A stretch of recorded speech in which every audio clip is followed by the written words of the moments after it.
இயேசு கிறிஸ்து உட்கார்ந்துருக்கார்.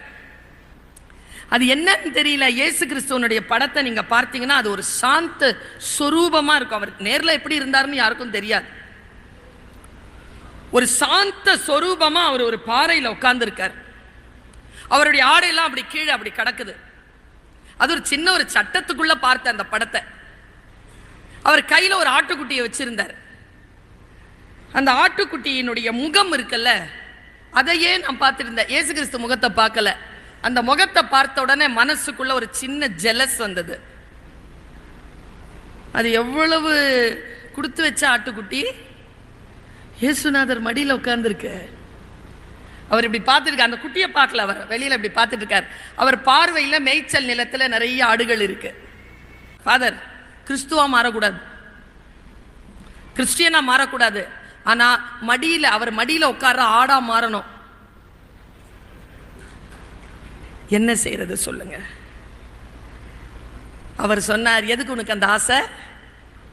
இல்ல, கிறிஸ்து மடியில் உட்காரணும்னா, குருநாதர் மடியில் உட்காரணும்னா எவ்வளோ பெரிய விஷயம். எவ்வளோ கொடுத்து வச்ச ஆடு அது. அது கொடுத்து வச்ச ஆடு இல்லை, சொல்ற பேச்சு கேட்காத ஆடு. அப்படின்னா அது ஏற்கனவே சொல்ற பேச்சு கேட்காம கீழே போய் விழுந்து காலை உடைச்சி வச்சிருக்குது. காலில் கட்டு போட்டு வச்சிருக்கிற அந்த ஆட்டை கீழே விட்டால் வழி தவறிடுமோன்னு நெருக்கத்தில் வச்சிருக்கார் குருநாதர். அதனால் நீ அவருடைய பேச்சை கேட்காத ஆடாக இருக்காதே, அவர் பார்வைக்கு உட்பட்ட மேய்ச்சல் நிலத்தில் இருக்கக்கூடிய ஆடாக இருக்க முயற்சி என்று அவர் சொன்னார். நான் இதிலிருந்து எடுத்துக்கொண்ட முத்து என்ன தெரியுமா? நான் ஒரு டீச்சர் தானே. யாரை பக்கத்தில் உட்கார வச்சிருக்கணும்னா, நல்லா படிக்கிற பிள்ளைங்களை இல்லை, யாரெல்லாம் ஃபெயிலாகிறதுக்கு தயாராக இருக்கிறாங்களோ அந்த பிள்ளைகளை நெருக்கத்தில் வச்சிருந்தோன்னா அந்த குழந்தைகள் வகுப்பிலே தேர்ச்சி பெறுவார்கள் என்கின்ற முத்தை எனக்கு தந்த ஒரு ஆன்மீக சிந்தனை. உள்ளம் பெரும் கோவில், ஊன் உடம்பு ஆலயம், வள்ளல் பிரானார்க்கு வாய் கோபுர வாசல், தெள்ளத் தெளிந்தார்க்கு ஜீவனே சிவலிங்கம், கள்ள புலன் ஐந்தும் காளாம் மணி விளக்குனார்ல, பிரிச்சு படிச்சு பாருங்க, நிலம் நகர்ந்துரும். கோவில் என்பது உள்ளம், உடம்பு கோவில் கிடையாது. ஆலயம்னால கோவில் வேறு, ஆலயம் வேறு. நீங்க ஒவ்வொரு வார்த்தையும் பிரிச்சு படிச்சா தெரியும். ஒரு ஒரு மண்ணை பிடிச்சி பிள்ளையார்னு ஒரு மரத்துக்கு கீழே வச்சுட்டா அது கோவில். மனசு அப்படி வைனா, ஆனா அப்படி இல்லை. உடம்பு ஆலயம், ஆகம விதிகளுக்கு உட்பட்டது. அது ஒரு கட்டடம். அந்த கட்டடத்திற்கு என்று ஒரு முறைமை உண்டு. அந்த முறைமையால் அந்த கட்டடம் மிகச் சிறப்பாக இருக்க வேண்டும் என்றால் வாய் தான் கோபுர வாசல். வாய் என்பது 9 வாய். 9 வாயையும் நீ சரியா வச்சுக்கிட்டனா அந்த கோபுரம் மிகச் சிறப்பாக இருக்கும். அந்த கோவில் ஒருபோதும் சாயாது, அந்த ஆலயம் ஒருபோதும் சாயாது என்று சொல்லுகிறான் திருமூலன். நான் இப்படித்தான் வார்த்தைகளை எடுக்கிறேன். அப்படி வார்த்தைகளை எடுக்கின்ற பொழுது நான் மிக ரொம்ப தெளிவாகவே சொல்லுகிறேன், நான் வாசித்த நூல்களில் தேன் கூடாக எனக்கு அள்ளி அள்ளி நல்ல கருத்துக்களை தருகின்ற ஒரு நூல் பைபிள். அந்த பைபிளில் இருந்து நான் சில வார்த்தைகளை எடுக்கிறேன். அந்த வார்த்தைகள் எனக்கு முத்தாக மாறுகிறது. நான் தாகத்தோடு தவிக்கக்கூடிய சிப்பிதான். வானத்திலிருந்து இறங்கி வருகின்ற அந்த நீர்த்துளி எனக்குள் முத்துக்களை அள்ளித்தருகிறது. நான் ஒரு 2-3 கருத்துக்களை சொல்லுகிறேன். உங்களுக்கும் சில நேரங்களில் அந்த தகித்திருக்கக்கூடிய சிப்பிகளாக நீங்கள் இருந்தீர்களேயானார் உங்களுக்கும் இதோ முத்துக்கள் கிடைப்பதற்கு வாய்ப்பு உண்டு. எனக்கு முன்னால் பேசியவர் ஒரு வார்த்தை சொன்னார், தெய்வத்தால். எப்படிங்க அதை புரிஞ்சுக்கிறது? வள்ளுவம் சாதாரண விஷயம் இல்லை. வள்ளுவத்தை ஏன் படிக்கணும் தெரியுமா? படிக்க படிக்கத்தான் விவரம் புரியுதுங்க. யார் என்னன்னு புரியுது. கோவத்தில் பேசிட்டேன், மனசில் வச்சுக்காதீங்க. என் மனசில் ஒன்றும் இல்லை. யோ, மனசில் இருந்தால் தான் என் கோவத்தில் வெளியில் வரும். சும்மா வந்துருமா? நான் தெரியாமத்தான் கேட்குறேன், தெரிஞ்சு கேட்குற சொல்லு. நான் ஒன்று சொல்கிறேன், நீ தப்பாக நினச்சிக்க மாட்டியே. தப்பாக நினச்சிக்கிற மாதிரி ஏதோ ஒன்று சொல்ல போகிற, சொல்லு. இந்த தெளிவு எப்போ வரும்? இந்த மன தெளிவு எப்பொழுது வரும்? வாசித்தால் தானே வரும். தெய்வத்தால் ஆகாது எனினும் முயற்சி தன்மை வர்த்த கூலி தரும்ன்றதுக்கு நான் பைபிள்ல இருந்து ஒரு விஷயம் சொல்றேன். நான் எடுத்த ஒரு முத்து. நம்ம அனைவருக்கும் நான் இத மதம் கடந்து சொல்றேங்க. நீங்கள் எந்த மதத்தை பின்பற்றுகின்றவர்களாகவும் இருங்க, உங்கள் எண்ணங்களில் தீவிரம் இருக்கட்டும். அந்த தீவிரத்தை பிரபஞ்சம் குறித்து கொள்ளும். அதற்கு ஏற்றது போல் அது வேலை செய்யும். எல்லாம் கடவுள் பார்த்துக் கொள்வார் என்றால் அந்த கடவுள் செய்யக்கூடிய வேலை இந்த ரகசியத்திற்குள் அடக்கம். தெய்வத்தால் ஆகாதெனினும் முயற்சி தன் மெய்வர்த்த கூலி தரும் என்பதற்கான அடிப்படையான விஷயத்தை சொல்ற. ஒரு பெண்ணுக்கு ரத்த போக்குங்க, நிக்கவே இல்லை. அந்த பொண்ணுக்கு ரத்தம் போய்கிட்டே இருக்கு. அந்த பொண்ணுகிட்ட கேட்கிறாங்க. அந்த பெண்ணினுடைய பெயர் பைபிளில் குறிப்பிடப்படவில்லை. அந்த பெண் கிட்ட கேட்கிறாங்க. அந்த பெண் வந்து எல்லாருக்கிட்டையும் மருத்துவம் யாருக்கும் மருத்துவம் தெரியல. அப்ப சொல்றாங்க, மசிஹா அப்படின்னு ஒருத்தர் வராரு. மசிஹானா யாருன்னா மரணத்திற்கான மருத்துவர். அதாவது எல்லாத்துக்கும் மருந்து இருக்கு. குரான்ல ஒரு மருந்து இருக்கு, மரணத்திற்கு மட்டும் அந்த மருந்து கிடையாது, மற்ற எல்லாத்துக்கும் மருந்து. கருஞ்சீரகம், கொளஞ்சி அப்படி சொல்லுவாங்க குரான்ல. அப்படி மரணத்திற்குமான மருத்துவர் இயேசு கிறிஸ்து. மரணத்தை நிறுத்தக்கூடிய ஆற்றல் அவருக்கு இறை தந்திருக்கிறது என்று எல்லோரும் நம்புகிறார்கள். அவர் இந்த ஊருக்கு வருவாரு. அப்ப அவரை பாரு, உன் ரத்தப்போக்கு நிற்கும். இங்க பாருங்க, இயேசு கிறிஸ்து வராரு.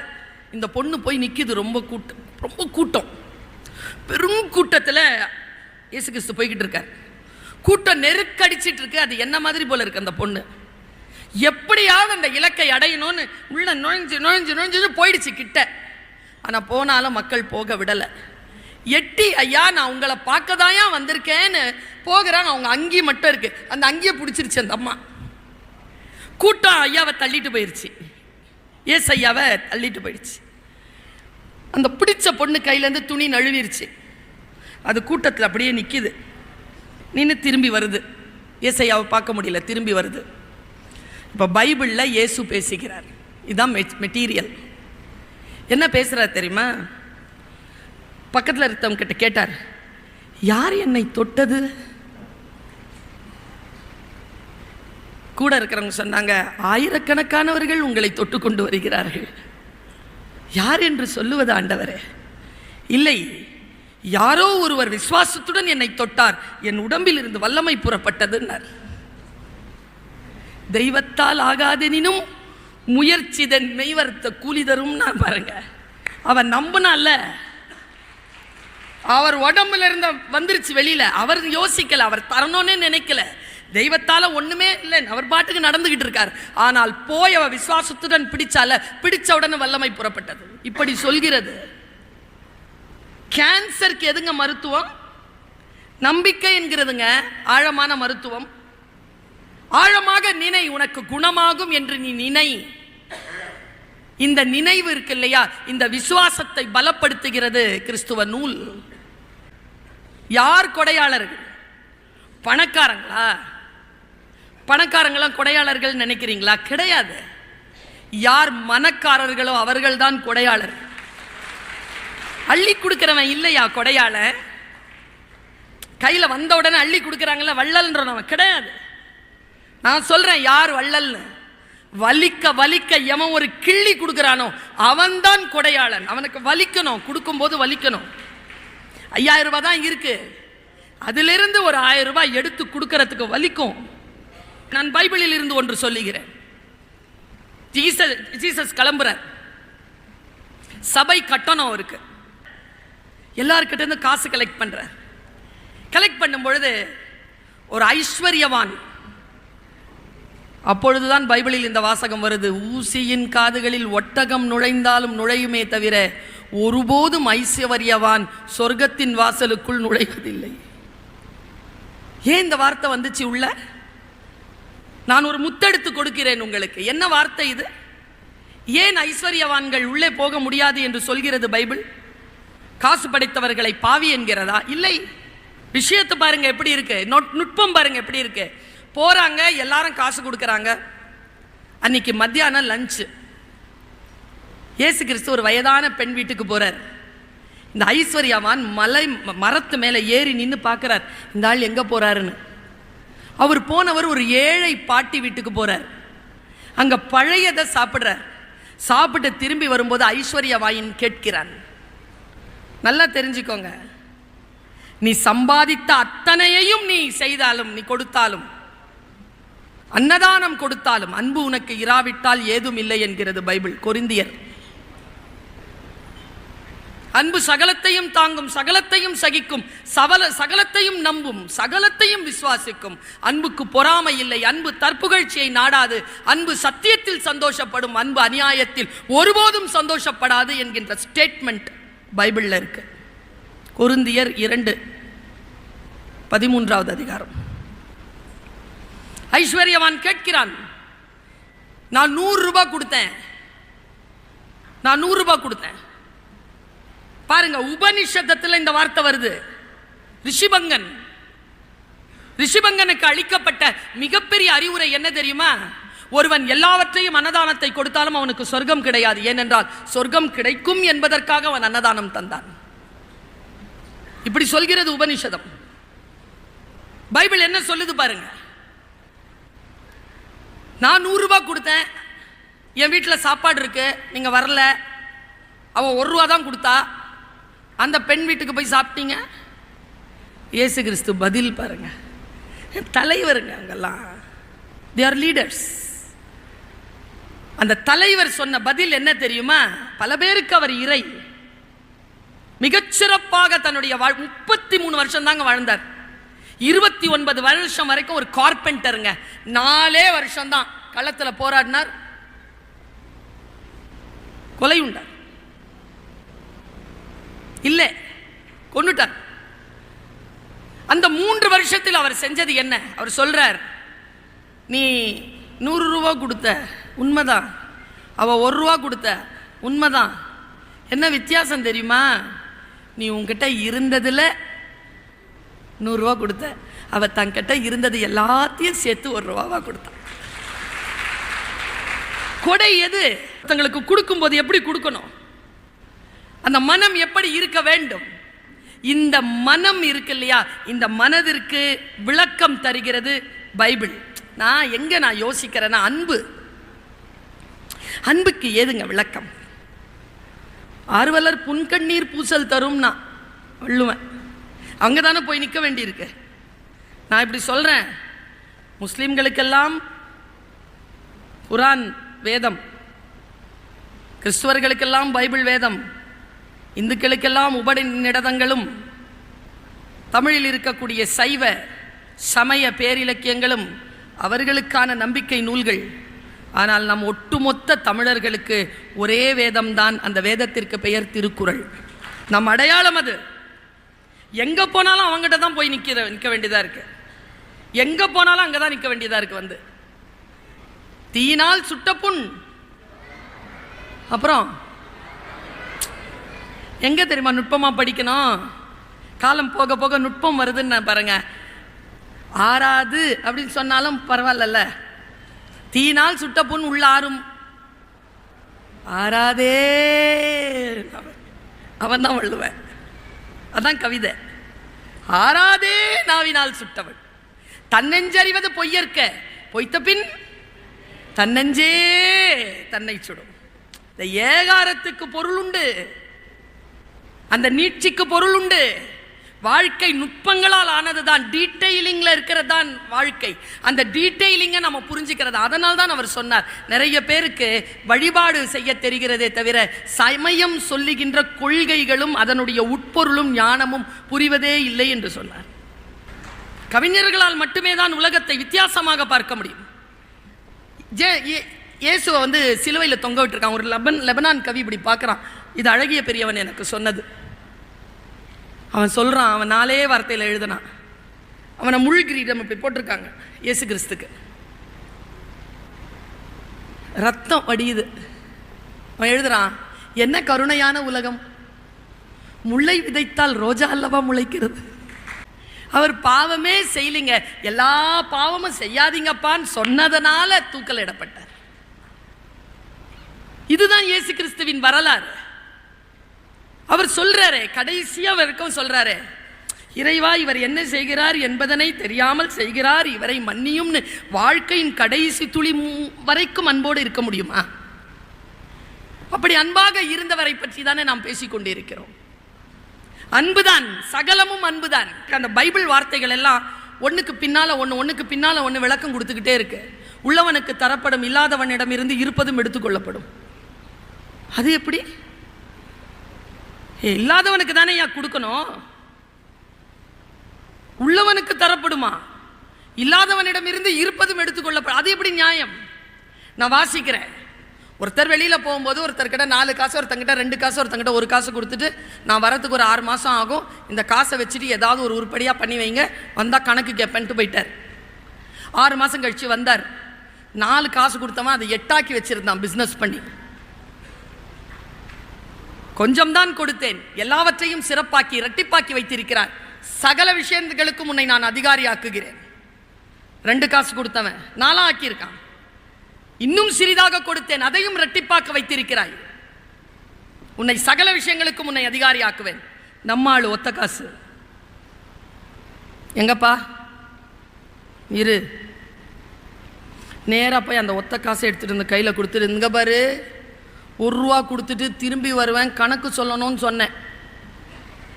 கோவக்காரன், நான் இதை ஏதாவது செஞ்சுட்டு உன் கோவத்துக்கு எதுக்கு ஆளாகணும், இருந்தால் உன் காசை வச்சுக்கோன்னு. அப்போ ஆண்டவர் சொன்னார், உன் சோம்பேறித்தனத்தை முன்வைத்து நீ உழைக்காமல், நீ ஒன்றும் செய்யாமல் கொடுத்த முதலீட்டை புதைத்து வைத்துவிட்டு அதையே திருப்பி தருகிறாயா? அதை திருப்பி தருகின்ற பொழுது என் கோபத்தை வேற அதை பொருண்மையாக முன்வைக்கிறாயா? கொண்டு வா என்று அவன் இடம் இருந்த 1 ரூபாயையும் பறித்து கொண்டார். இப்போ புரியுதா? உண்மையும் நேர்மையும் உழைப்பும் இருப்பவனுக்கு தரப்படும், அவையெல்லாம் இல்லாதவனிடம் இருந்து இருப்பதும் எடுத்துக்கொள்ளப்படும் என்று சொல்கிறது பைபிள். இதெல்லாம் பைபிளில் வரக்கூடிய விஷயங்கள். ரொம்ப சூட்சுமமான ஒரு விஷயத்தை சொல்கிறேன், ரொம்ப சூட்சுமம். இதை நமக்கு புரியறதுக்கு, விதைக்க தெரிந்த ஒருவன் விதைகளை எடுத்துக்கொண்டு விதைக்க புறப்பட்டான். என்ன வார்த்தை பாருங்க, விதைக்க தெரிந்த ஒருவன் விதைகளை எடுத்துக்கொண்டு விதைக்க புறப்பட்டான். எல்லாம் சரியா இருக்கு, ஒரு தப்பும் கிடையாது. முதல் வார்த்தை தொடங்குது, மார்க், காது இருக்கின்றவர்கள் கேட்க கடவீர்கள். டே அப்பா, எவ்வளவு தடவை சொல்லியிருப்போம் நம்ம பிள்ளைங்க கிட்ட, என் சொல்ற பேச்சை கேளுடா, சொல்ற பேச்சை கேளுடா. என் தம்பி பத்ரி கிட்ட எவ்வளோ நாள் சொல்லியிருப்பேன் நான், சொல்ற பேச்சு கேளுப்பா, சொல்ற பேச்சு கேளுப்பா. காது இருக்கின்றவர்கள் கேட்க கடவீர்கள். கேள். விதைக்க தெரிந்த ஒருவன், நான் சொல்ற விதைகள் விதைகள் அல்ல, உங்கள் வாழ்க்கை, உங்கள் எண்ணங்கள், உங்கள் முயற்சிகள், அவை வழியில் சிந்தின. சில விதைகள் வழியில் சிந்தின, பறவைகள் பட்சித்து போட்டன. சில விதைகள் பாறையில் விழுந்தன, பாறையில் மண் இல்லாத காரணத்தினால் ஆழமாக விதைக்கப்படவில்லை, அவை முளைத்தன, வெயில் பட்டு கருகின. எங்க விதைக்கணும்? பாறையிலையா போட்ட? மூன்றாவது, சில விதைகள் முட்களில் விழுந்தன, அவை நெருக்கடித்து இல்லாமலாயின. சில விதைகள் நல்ல நிலங்களில் விழுந்தன, அவை 30ஆகவும் 60ஆகவும் 100ஆகவும் போகமளித்தன. காது இருக்கின்றவர்கள் கேட்க கடவீர்கள். எங்க விதைக்கணுமா அங்க விதைங்க. எங்க முயற்சியில் ஈடுபட வேண்டுமோ அந்த முயற்சியில் ஈடுபடுங்கள், வீணாக வேண்டாம் என்று சொல்கிறது பைபிள். நமக்கு கிடைத்த இன்னொரு முத்து. யூத் நிறைய பேர் வந்திருக்கிறீங்க. இந்த ஒரு விஷயத்தை மட்டும் நான் உங்கள் வருங்கால நன்மைக்காக சொல்ல, டீச்சர்ல ஆசுனா குற்றம், இரிதல்னா களைதல், குற்றங்களை களைபவர்கள் ஆசிரியர். ஆயத்தமாக இருங்கள்னு ஒரு வாசகம் இருக்குங்க பைபிள்ல. Be prepare yourself, be ready. எத்தனை பேர் be ready? நாளைக்கு எக்ஸாம் இருந்துச்சுன்னா இன்னைக்கு 7 மணிக்கு தான் புக்கே எடுக்கிறது. எல்லாம் தான் இருக்குதே, நோட்ஸு படிச்சுக்கலாம் 12 மணி வரைக்கும் படித்து இன்னும் 4 மணிக்கு எழுந்திரிச்சு படிச்சிடலாம். அலாரம் வச்சு எழுந்திருக்க முடியாது, 6 மணிக்கு முடியாமல் கடைசியாக ரூமுக்கு வெளியில் நின்றுக்கிட்டு படிச்சிருக்காங்க, பார்த்துருக்கீங்களா? அப்படி படிக்கிறதுல உருப்படியாக படிக்காதது தான் கேள்வியாகவே வரும். வாழ்க்கை அப்படிதான், உரி அடிக்கிற மாதிரி. கண்ணை கட்டி விடுறது மட்டும் இல்லை, சுற்றி விட்டுரும். அடிக்கவே முடியாது இலக்க. சொல்லுது பாருங்க பைபிள். உண்மையாவே சொல்றேங்க, அது ஒரு சமுத்திரம். சமுத்திரம். நீங்கள் இறங்கி முத்தெடுக்கணும். மீன் பிடிச்சிட்டு போயிடக்கூடாது. மீன் பிடித்து கொண்டும் போகலாம், ஒருவேளை உணவு தானே மீன். முத்து வாழ்க்கைக்குமான செல்வம் இல்லையா?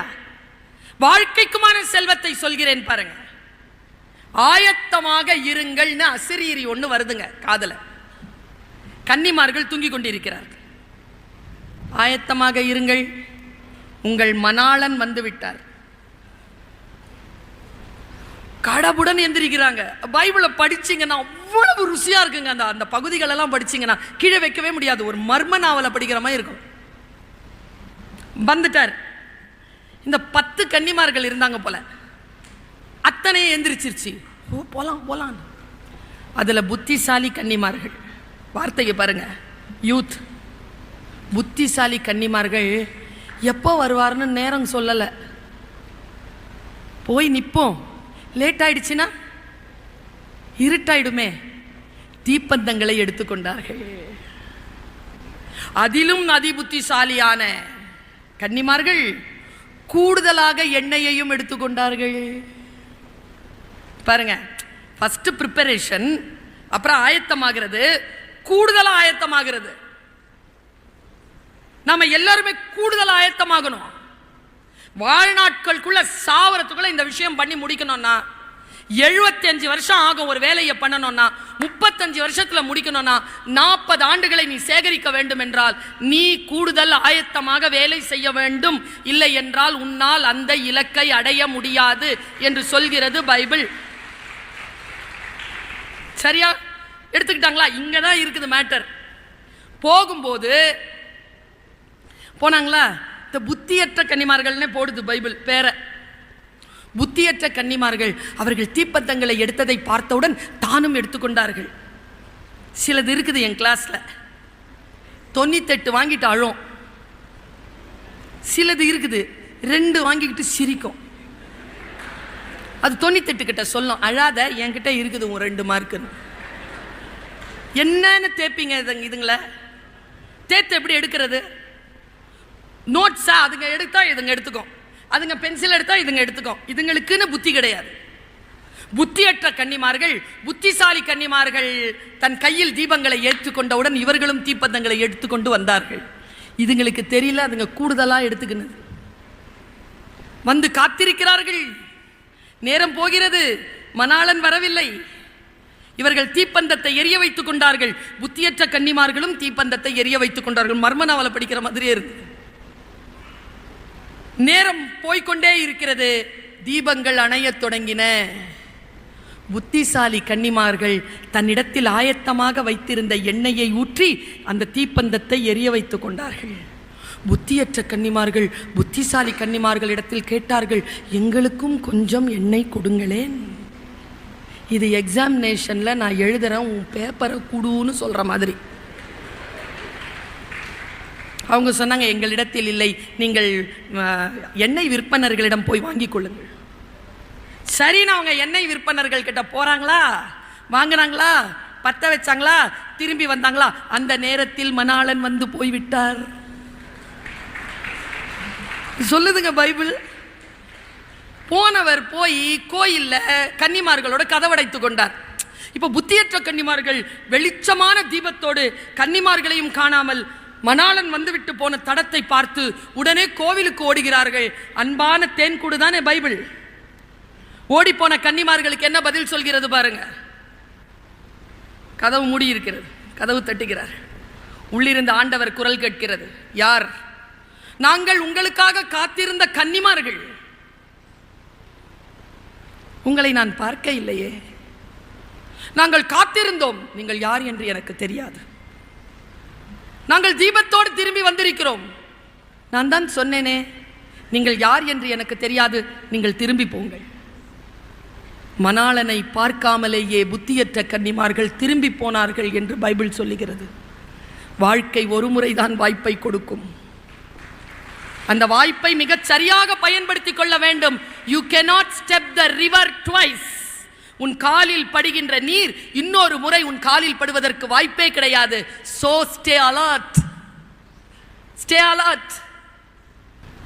கோயில்களில் நிறைய கடை வச்சிருக்காங்க.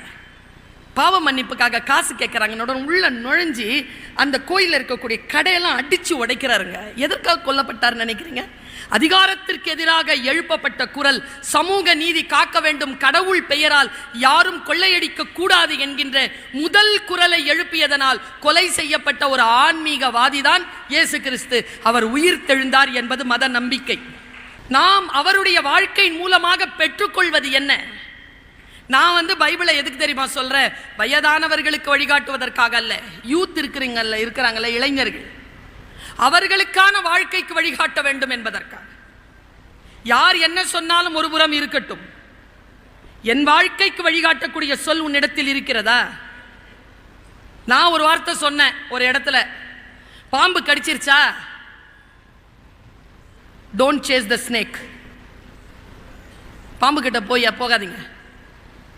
ஏன் என்னை கொன்றாய் பாம்பே? என்னை ஏன் கொத்தினாய்?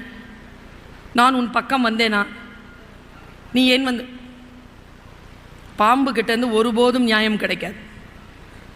நான் பாம்பு என்று சொன்னது பாம்பை அல்ல.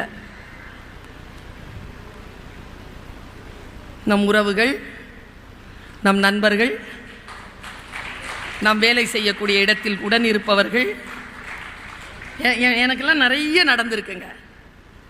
பா இப்படி போவேங்க. நல்லா உள்ள நுழைஞ்ச உடனே அவங்க ரிட்டையர்ட் ஆகிட்டாங்க. அந்த டீச்சர் என்னை பார்த்த உடனே, நான் பருவேன் டல்லாக இருக்கிறேன்னு பாங்க. ஃபுல் டே என்னென்னமோ ஞாபகம் வந்துருங்க. ஒன்றும் இல்லை, பாம்பு கடிச்சிருச்சா? Don't chase the snake. அது என்ன நீயா படம் பாம்பா? உடனே மறுபடியும் கொத்தன இடத்துல இந்த விஷத்தை உருவுறதுக்கு. ட்ரீட் த வெனம். கொத்தப்பட்டோம்ல, விஷத்தை பற்றி கவலைப்பட்டு மருந்து முறிவை தேடிட்டு போங்களே தவிர கடிப்பட்ட பாம்புக்கு பின்னால் போகவே போகாதீங்க. இது நமக்கு பல நேரங்களில் புரியறதே இல்லை. போய் தான் சீரழிஞ்சு போகிறோம்.